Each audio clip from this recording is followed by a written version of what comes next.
Hello and welcome. We have fresh videos from the Ukrainian frontline.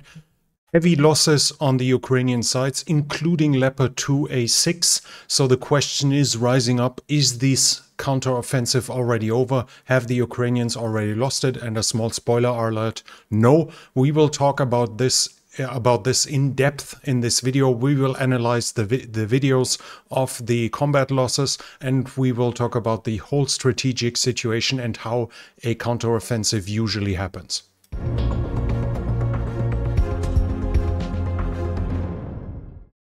Before we start this situational picture about the offensive in the south, just some overall overlook what was actually happening. We have this here. This is a video of Belgorod, I think. In Belgorod and Kursk, there were air attacks by Ukraine with drones. You might be able to see it coming down here. And it's hitting a building here, but that doesn't mean Ukraine has switched over to terror tactics. Even the pro-Russian Riba is writing a long list of what military targets are in the area. Airfield with Sukhoi 34. There's a diesel locomotive repair plants that can be used for military purposes. There is a aircraft manufacturing enterprise, etc. So in total, the Ukraine is attacking likely trying to attack Russian military targets in Belgorod and in Kursk. On the eastern front line, we have reports. Actually, the Russians are still attacking north of the Seversky Donetsk, but not much is happening here. In Bakhmut, around Bakhmut is one focus of the Ukrainian attacks, both in the north and in the south of the town. The claims are that they have advanced between 200 meters and 1.5 kilometers. I don't find much of it, and now and then we see that supposedly captured positions are later in Russian hands. So either they have been lost again or they were never captured. The likely outcome is that the Ukrainians are actually advancing, but fairly slowly now and then, and so far they have not achieved any strategic success.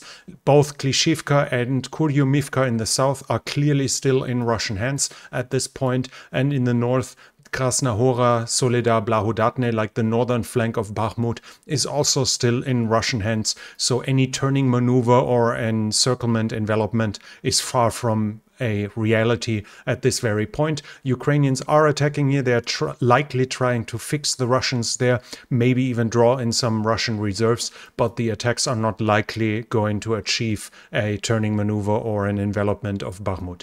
South of Avdiivka, we have further reports about Ukrainian attacks. I find reports that they have entered Opytne and Vodiane.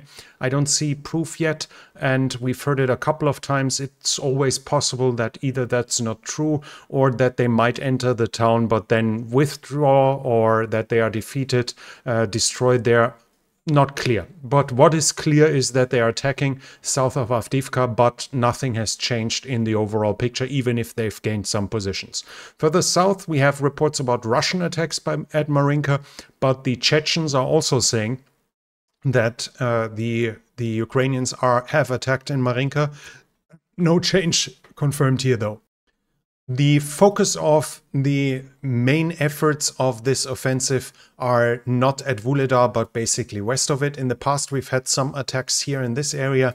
Now, over the last few days, it's mostly in this area south of Orikhiv, and there we see the Russians reporting Ukrainian attacks. And this is one thing. We're using here the map from Riba, the pro-Russian, let me put this away so you can see this here for a moment. Riba is one of the big pro-Russian propaganda channels. They create high-quality maps, so one of the reasons I like to use their maps, but we need to see that this is a pro-Russian map. Generally, the information is very difficult to find accurate information right now, as the Ukrainian side is mostly keeping their OPSEC, so we don't get any reports from them neither about losses nor about gains.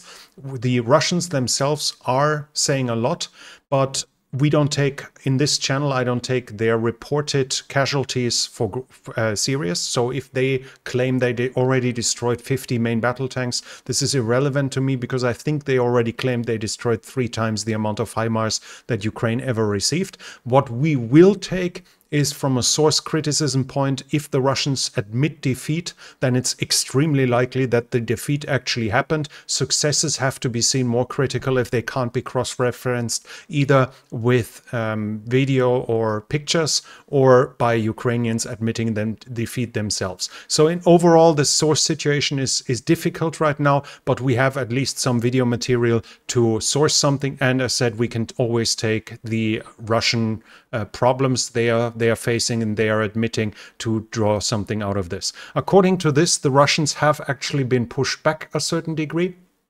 We have it here, Riba, in the text with that map, that they retreated to reserve positions. However, artillery and so on, and then they claimed, so basically the Russians say at several positions they had to fall back, but then they likely did, they claim that they did counterattacks and that they supposedly have achieved successes in pushing the Ukrainians back afterwards. We will focus mostly on two videos when it comes to the fighting here south of Orikhiv at Mala Tokmachka. The fighting was in this area here. I think it was actually this tree line here going down, and we will focus on fighting. Now, there is claims here that the Russians are, as you can see, reinventing victories. That doesn't necessarily mean they do it. If they have a new perspective, a new angle from a new drone footage, and they publish it, nothing is wrong about that, as long as they don't claim that they destroyed new tanks when the tanks have already been published in other videos. So if we want to claim that the Russians are actually trying to reinvent victories, then we would have to look at the first person publishing it, whether that person claimed its new losses. Nevertheless, so what you see here, you might have already seen over the past few days, but we are talking about a video here. As said, it's south of Mala Tokmachka, here going down, and we see the Ukrainian advance. As you can see, they are focusing on the road because of the difficult mine situation. You see the armored vehicles, the armored column advancing here. That's Mala Tokmachka in the background, and you see they are getting under artillery fire in this event. And while they're advancing southwards, you see that the fire is increasing, likely the first ranging shots, and then the artillery fire is intensifying significantly. We likely see multiple launch rocket systems hitting the Ukrainians that are fairly close together. Probably a little too close, at least to what I learned. What we see here is the massive fire. To me, that's MLRS hitting it here. And what you will see in a moment is that, look at this here. This is a piece, I think, a chain from a track flying this high. So it's not just the Russians who try the turret throwing event like it was always mocked. This was likely a full hit, a direct hit that led to the explosion of the ammunition on board of whatever blew up there. We see further artillery here, and now it comes to one of the pictures that is being shared around. This is a mine plow that was likely on a Ukrainian vehicle. We see the flag even here, and it probably fell off because of damage, or it was disconnected from the tank who then withdraw. So we see they had some anti-tank, anti-mine equipment, but what we see here are the losses. Those are M2A2 Operation Desert Storm, so ODS. See the infantry fighting vehicles delivered by the US, and what we see here is a Leopard 2A6 that was visible here. This is an actual Leopard 2A6. I already found claims that no, the videos must be fake. No, there's no question about it that this is true. What might be true is that occasionally a different angle shows something that was already shown. I'm not claiming every single MBT, every single IFV you see here is a new one, is a new edition, so you shouldn't count everything you see here. I'm just showing you different videos. I did not find the time to try to identify whether every item that is being shown damaged here or destroyed, what actually happened to it, and whether it was recorded later. I don't do any claim like this, just as a disclaimer. What we see here is Bradley's, and in the background that's a BMR2 that's on T-54 chassis, an anti-mine plow.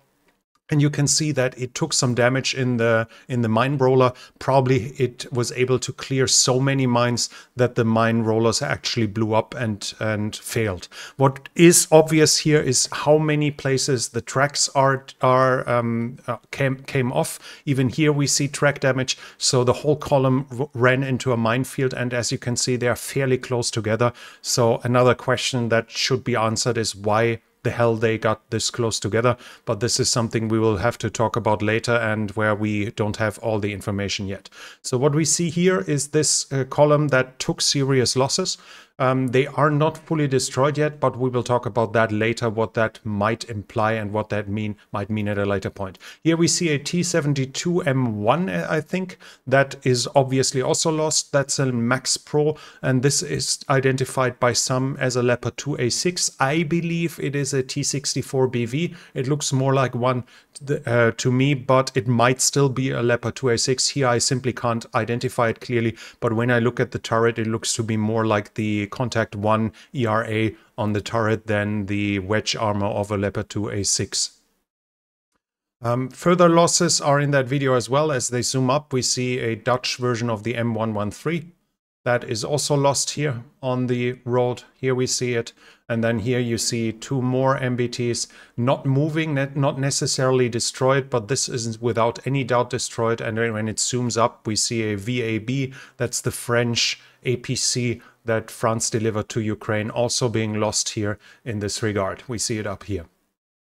I think that was it for... No, we have some more here. That's another Bradley that is obviously given up. We see something more destroyed here and another Bradley here, still smoldering. And the worst image that we see is obviously this here. This is a Leopard 2A6, a complete loss. We see this is burning down, so no question what happened to this one. We have this image here. It was identified by Oryx. In case you don't know it, I reference him rather often. What we see here is 3 personnel, so it might indicate that the crew got out alive, and the debris was identified, so the tank was later burning down after it initially was, after the crew initially left it. The second video we have is partially showing the same. But we see here some vehicles, as said, some of them might not even be destroyed. Some of them might not even be given up. I'm not claiming this. I just show you the video like this because some of the losses are significant and it doesn't necessarily, I'm repeating myself, but what we see here, for instance, is a Leopard 2A6 and it was clearly reversing, as we can see from the tracks. For this, for instance, I am not able to identify clear damage on it yet. Now you might do it, and I'm not claiming this is all right, or I'm not claiming something is destroyed. In theory, the crew might still be somewhere here, and in theory, the crew might continue even though the hatches are open, but at times you fight with open hatches, so that's not a necessity that this is a destroyed one, but it seems like it is abandoned. At least it seems like this. This is another Leopard 2A6, clearly identifiable. That's the cooling system, that's the wedge armor, and that's the long L55 Rheinmetall 120mm smoothbore cannon. That's another one, and you can see the surrounding. It is not the same. So it's another one that supposedly is abandoned or is lost. I'm not sure what that is. That might be a Bradley, but as you can see, it's not that well visible. And we have another Leopard 2A6, again, stationary. Here it seems like the track came off, so maybe it ran on a mine as well. Hatches are open again. Again, we don't know what happened to this tank as of now, so right now we can't really say it. I'm not sure what that is. Might be another Bradley, it might be an M113. I'm not easily able to identify it, and what we can see here is Kazevac. Those are Ukrainian soldiers clearly transporting a wounded. You see them, how close they were next to each other, and you see the stretcher being carried here inside of an armored vehicle to help evacuate a wounded comrade in this example.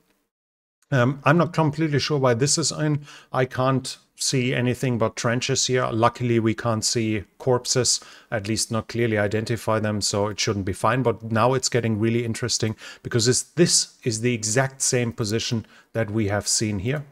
Where is it? You can see the Leopard 2A6, you see the Bradley next to him. You see the Bradley behind it, the Bradley and the BMR2. And this is the BMR-2. Those are the Bradleys, but suddenly it's more Bradleys.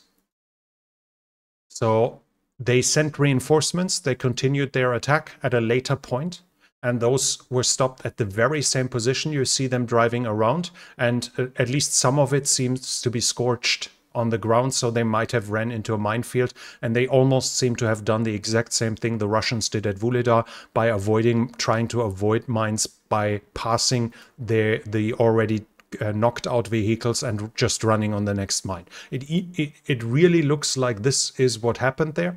What we can see here is also interesting. So this one is clearly burning. And now, if you look here, this is an explosion. And to me, it looks like one that is on top. Whether that was a hit by a mortar, whether that was hit by artillery, or whether that was a drone-dropped grenade, I cannot really say. But we will see at a later point the consequences, because while those other Bradleys seem to be well within recoverable position. By the way, another BMR-2 that is clearly visible here, while the other ones might have been could possibly be recovered. Those ones can't when they burn down. This whole thing happened here, and what we can see here, that at least to some degree they seem to have been able to pass the situation despite the losses here. But as said, it's a little early to clearly say that how it worked, but I cannot give you a full picture. We can look at the losses, and the losses are there, and at least one Leopard 2A6 we can confirm as having burned down completely. Now it's flying around, showing the overall area, and here you can see that the damage that was taken to the Bradleys makes sure that they will not be able, that it will be impossible to recover them, because this is ammunition blowing up and destroying the IFV completely. We continue here, we see another different perspectives. We see the mine plow, another mine plow here. I'm not completely sure, it wasn't visible before. As said, I'm not claiming everything to know everything. That seems to be mine rollers, and if I'm not wrong, that should be a T-72 or a T-64, but to me it looks like a Soviet T model that was apparently knocked out here, despite having mine rollers here. And we have some more losses in other positions. That's a Bradley. You can see the launcher here on the side for the ATGMs, the anti-tank guided missiles in this regard. So Ukraine suffered serious losses. There is no question about it. They have had some successes as well. We have a short video of them here capturing the town of Lobkove. I'll show it to you on the map in a moment. We see them walking in. There's no point in slowing it down. And they are in the town. It was geolocalized to this here. So it's the top northwest point of Lobkove, which is here. The Russians admit that they lost it, but they claim after using artillery and aircraft to pound them, the Ukrainians withdraw, and now it's in the so-called gray area again. It's in the contested area again. On pro-Ukrainian blogs and vlogs, I found the claim that the Ukrainians only withdraw the heavy equipment, but the infantry stayed in place. There's no way for me to fully confirm that at this moment. As said, the source situation right now is rather problematic, because the only side that is openly talking about everything is the Russian side, and while that has some worth, for a full picture it would have to be compared with the Ukrainian side, which is quite difficult as of now. So if we're talking about what does that mean, what's the summary about this? The Russians are saying, and as said, I'm focusing mostly on Russian reports. The Russians said that the Ukrainians actually did something fairly smart. There were 2 units here south of Mala Tokmachka that were touching each other's area, basically, and the Ukraine tried to punch right between the 2. That is smart. So their reconnaissance was working well enough to identify where where the area of responsibility by one unit ends and where the other ones begin. So they did a decent job, at least in the planning when it comes to that. But the Russians are saying a long artillery bombardment in artillery preparation gave the position away and basically betrayed the intentions of the Ukrainian side. I heard somewhere and read somewhere that supposedly it was a 3-hour-long artillery bombardment. I cannot fully confirm that though. The Russians are emphasizing how successful their mine deployments have been, and I think we can confirm that according to the pictures we see here. They are also saying their electronic warfare systems were highly efficient. Command and control was disabled or caused problems to the Ukrainians. So basically, Ukrainian commanders were not able to communicate with their units or with their subordinates, and thus the coordination of the whole attacks became problematic. They also claim that GPS was jammed, so the Ukrainians weren't able to use it, and they were able to jam the Ukrainian drones to avoid them from being employed.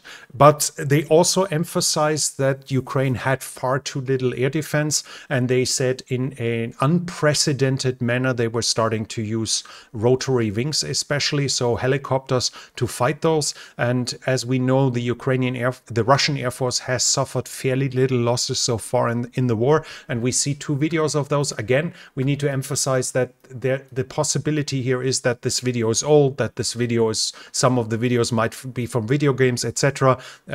It's always a possibility, but this supposedly shows a tank being hit by an ATGM launched from a helicopter. Kamov 52 have been in use here, that are they are basically the modern Russian anti-tank helicopters, and this is one showing supposedly, again, it can always be that this is from a different time period, that this is from a video game, might even be possible, but this is supposedly showing the thermal vision from a Kamov 52. It just launched its missile, and you see the missile coming into view here. And if you look here, they are clearly in combat, the whole unit, but what you just saw the muzzle flash. The problem is that they are on a long line, and that's not exactly how you do mechanized combat. Now, the reason for that is likely the mine situation, that they simply have that one route to go, but that means all the problems that the Ukrainians had that the Russians had in Vuhledar are now on the Ukrainian side. What you could see here is the launch of an ATGM. The Russians are claiming this was a Bradley, and as you can see, the ATGM, it's doing its job by hitting the Bradley a few seconds later, who then blows up completely. That's it. What the Russians are using here is the Kamov 52. The Kamov 52 is their modern anti-tank helicopter, and especially important because it uses Vichur ATGMs, as that we can see here. They have a range of up to 12 kilometers, so that helicopter can attack any armored columns from 12 kilometers away. That's far outside of the reach from something like the Leopard, the German SPAA, from manpads like Strela, Igla, or Stinger, for instance. They have not even close to the reach of the Vichur. In that case, if they aren't shot down 10, 12 kilometers away, those armored columns are in big issue. And that explains to us what I said here in the past. It basically confirms that the intensity of attacks on the Ukrainian capital and on Ukraine in the last 4 weeks, more or less, with Shahid drones, with cruise missiles, with ballistic missiles, that this was aimed at forcing Ukraine to expand its supply of ammunition for its air defense systems, and at the same time to fix Ukrainian air defense systems are far from the front line. Ukraine might still be able to defend columns here, but if they are under permanent attack in the rear area, any cruise missile going towards Dnipro that is supposed to be intercepted here will mean an air defense system here is fixed and is not in the front line. And we see the clear effect on these videos, granted, if they are authentic, which is not unlikely, at least, that this had its clear effect, that the Russians were able to use that successfully in this regard to take out Ukrainian armored columns, as they themselves said, in an unprecedented manner so far. So let's talk about the summary, what this means for the offensive. It must be clear that not every single attack is aimed at a breakthrough. It's a normal way to attack that at different points, because the main focus of your attack, your Schwerpunkt, needs to be concealed from the opposite side for as long as possible, that he is spreading out his units further, that his reserves are fixed at a different place, that he can't concentrate his defense. Does that mean that all those attacks here, especially the ones that really failed with high losses, does that mean that all of them were diversionary attacks? Absolutely not. Right now, we don't have a real idea where the main attack will be, or whether it already began. And for instance, here at Orikhiv, south of it, was the actual focus of the Ukrainian attacks, and it failed so far. That doesn't mean that we won't see offensives at other points. From what we see, the Russians have been fairly competent in their defense. The front line mostly held. Where the pressure became too big, they withdrew to the second line of defense, but that's well within their normal defensive doctrine, how the Russians defend. So while there might be some videos claiming the Russians are already running, well, to withdraw from the first to the second line, you do what? You withdraw, you run. So that doesn't mean that the front line is crumbling at a certain point. What we can see that their defense has been competent and successful. They withdrew to the second lines at least, and they claim, and it seems to be sure, that at least in some places they were actually successful in counterattacks afterwards to even reclaim the first line of the front as well. So while the Ukrainians have gained some grounds here and there, we are nowhere close to any breakthrough of the front line. The first line of defense might be taken in a few select places, but so far, at least at the moment where I did the research for this video, the front line, the second line of defense, was still holding out, and the Russians were still able to prevent any breakthrough by the Ukrainian side. So far, as said, the Russian positions are holding while the Ukrainian losses are going up, and we have video proof of this. But we have to say that where the Ukrainians attacked here is the point where most likely the most competent of all Russian units are positioned.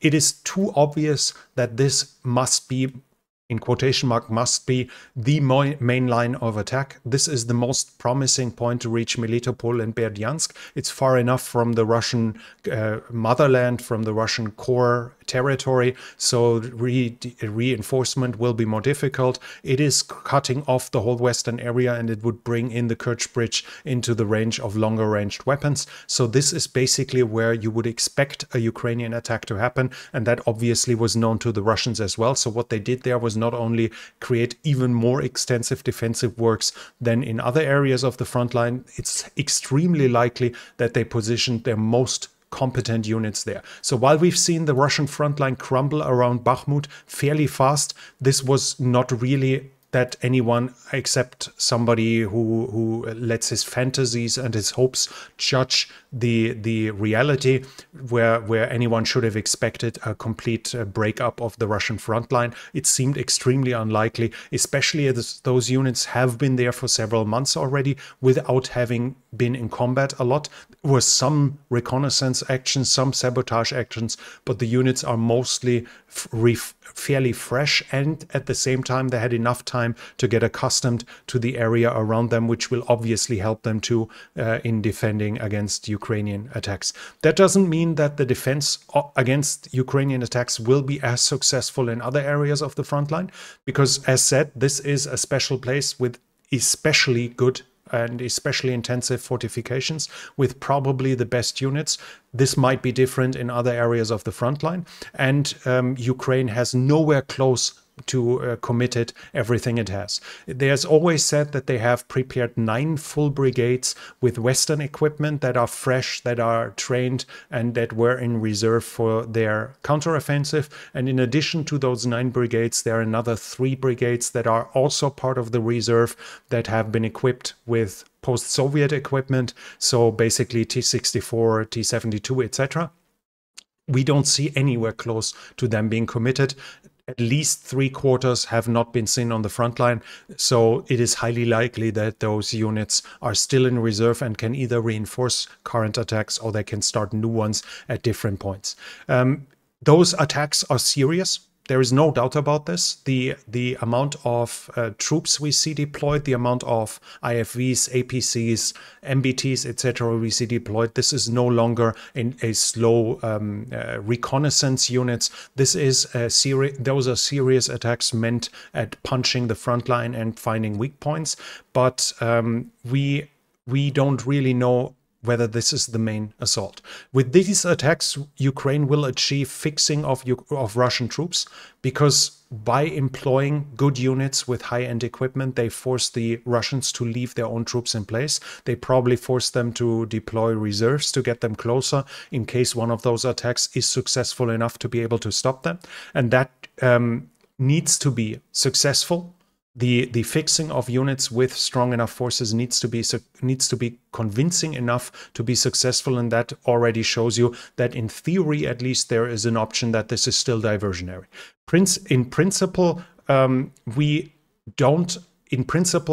for a successful offensive, you need the element of surprise both in timing as well as in location. And while the Ukraine might have some element of surprise in timing, it definitely doesn't have it in the location. So it would kind of make sense to draw the Russians in there and try the main focus somewhere else. That doesn't negate the losses. The losses are serious, but they are not critical. And it might very well be that Ukraine, for instance, could try its main focus on Mariupol, which is less suited for an offensive reaching the Azov Sea, and thus should be less defended with less high quality troops than the area south of Orikhiv in Zaporizhzhia.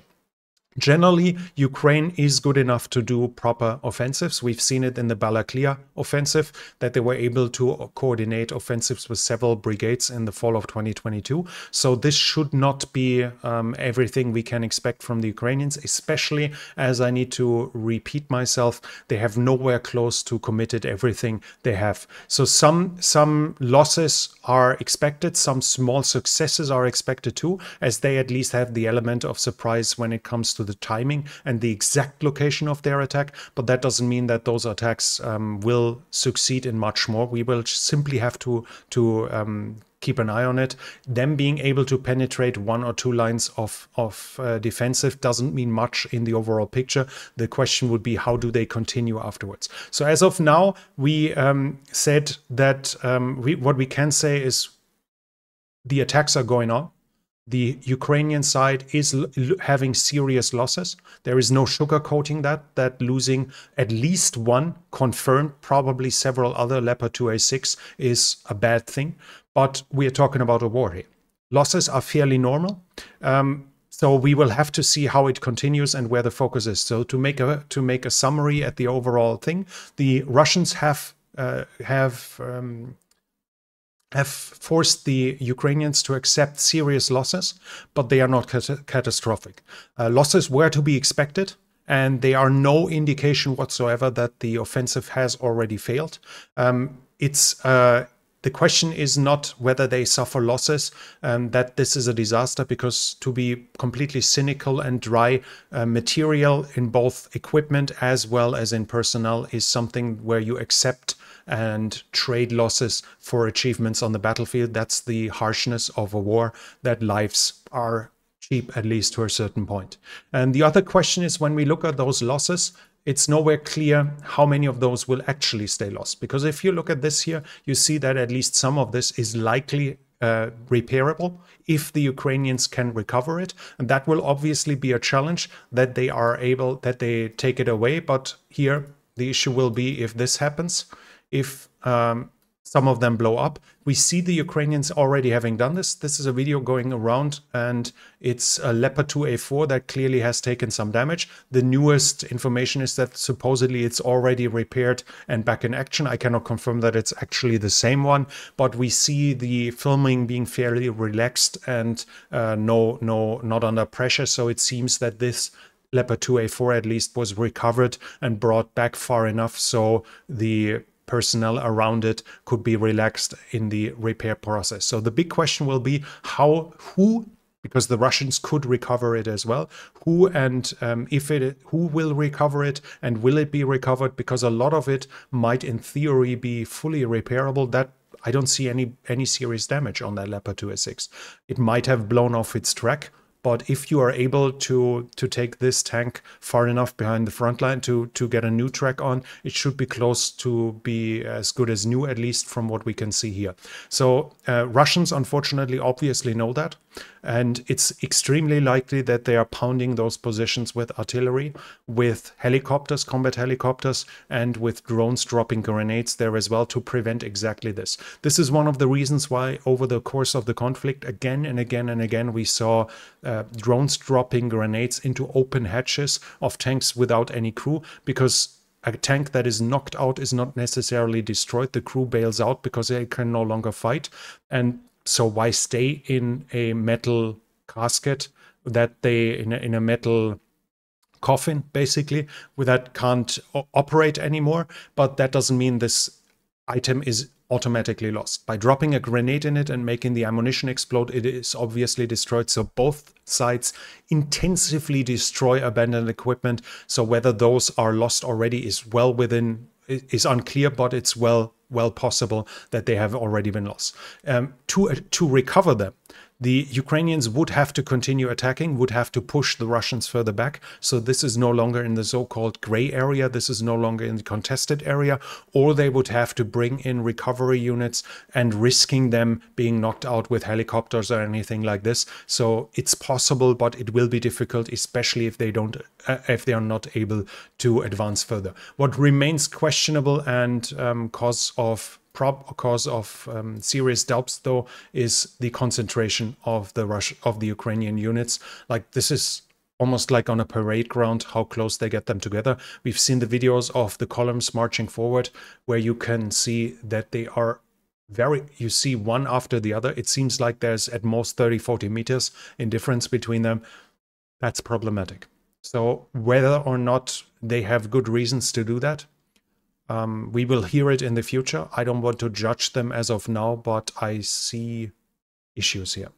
Some of it really seems like the Ukrainians are basically repeating the problems the Russians have done in Vuhledar. We see not enough preparation for anti-mine, for demining. We don't see extensive demining before that, so mines cause losses in insane amounts, and even if the crew survives, the tank, if it isn't recovered, is being destroyed by the Russians a little bit later. So to summarize this, the losses are serious, but they are not catastrophic, and the offensive is far too early, and far too few units have been committed to claim that it's already over, that Ukraine has already lost. This was it. If you enjoyed this, please hit the thumbs up.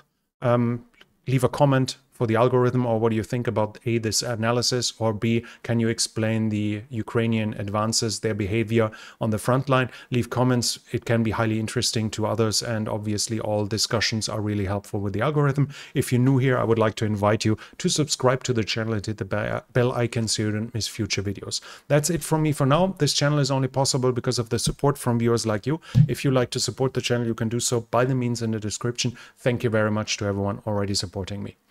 That's it from me for now. Thank you for watching, and I'll be back.